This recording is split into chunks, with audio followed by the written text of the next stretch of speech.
అందరికీ పత్రికా సోదరులందరికీ సంక్రాంతి శుభాకాంక్షలు. ఈ ప్రెస్ మీట్ యొక్క ముఖ్య ఉద్దేశం మా అధ్యక్షులు ప్రారంభించినటువంటి రా కదలిరా ప్రోగ్రాం యొక్క విజయ సంకేతంగా ముందుకెళ్తుంది. దాని గురించి అందరూ ప్రజలు మాట్లాడుకుంటున్నారు. రాబోయేది తెలుగుదేశం జనసేన ప్రభుత్వం మాత్రమే. ఈ వైసీపీ పాలనలో ప్రజలు ఎన్ని అష్ట కష్టాలు పడుతున్నారో రోజు రోజు అందరూ చూస్తున్నారు. అదేవిధంగా మహిళలు కానీ లేకపోతే రోజు వేతనాలకు వెళ్ళే కూలీ వారు కానీ అంగన్వాడీ వర్కర్స్ కానీ అందరు ఎంప్లాయీస్ ప్రైవేటు వర్కర్స్ కానీ అందరూ ఇబ్బందులు పడుతున్నారు. అదేవిధంగా ప్రస్తుతం జరుగుతున్నటువంటి ఈ మైనింగ్ మాఫియా కానీ ఇసుక దందాలు కానీ ఇవన్నీ పోవాలంటే జనసేన తెలుగుదేశం ప్రభుత్వం అధికారంలోకి రావాలి.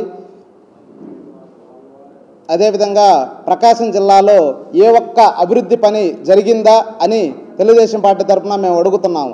ఇంతమంది నాయకులు జిల్లాలో మేము ఇన్ని సీట్లు గెలిచామని చెప్పుకుంటున్నారే, ఏ ఒక్క అభివృద్ధి పని చేశారా ఎక్కడైనా జిల్లాలో? మీరేమైనా ప్రెస్కి ముందుకొచ్చి మాట్లాడే దమ్ముందా ఏ నాయకుడికైనా నేను అడుగుతున్నాను.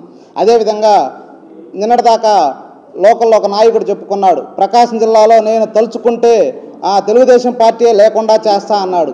ఇవాళ అతని పరిస్థితి ఏందనేది అతనికే వదిలేస్తున్నాము. అదేవిధంగా జిల్లాలో ఉన్న నాయకులందరూ కలిసి ఏ ఒక్క రామాయపట్నం పోర్టు కానీ డెవలప్మెంట్ కానీ ఎలుగొండ ప్రాజెక్టు గురించి కానీ ఏ రోజైనా మీరు అసెంబ్లీలో మాట్లాడే దమ్ముందా మీకు? అసలు మీకు ప్రజలు ఓట్లేసి గెలిపించి మిమ్మల్ని అసెంబ్లీకి పంపించారు. ఏ రోజైనా ఒక ప్రశ్న మా జిల్లాలో పలానా అభివృద్ధి పనులు జరగలేదు, మా ఏ నియోజకవర్గంలో పలానా పని పెండింగ్ ఉందని అడిగే దమ్ము మీకుందా మీ నాయకుడి దగ్గర అని అడుగుతున్నా. జగన్కి ఒకే ఒక్క ప్రశ్న చెప్తున్నా, 151 సీట్లతో మీకు అధికారం ఇచ్చింది కదా ప్రభుత్వం. ఈరోజు పలానా కాన్స్టిట్యున్సీలో పలానా నియోజకవర్గంలో క్యాండిడేట్ని పెట్టుకోలేని స్థితికి నువ్వు దిగజారిపోయావు అంటే దాని ఉద్దేశం ఏంటంటే ప్రజలు మీకు ముందుగానే చరమగీతం పడుతున్నారని మీకు అర్థమైపోయింది.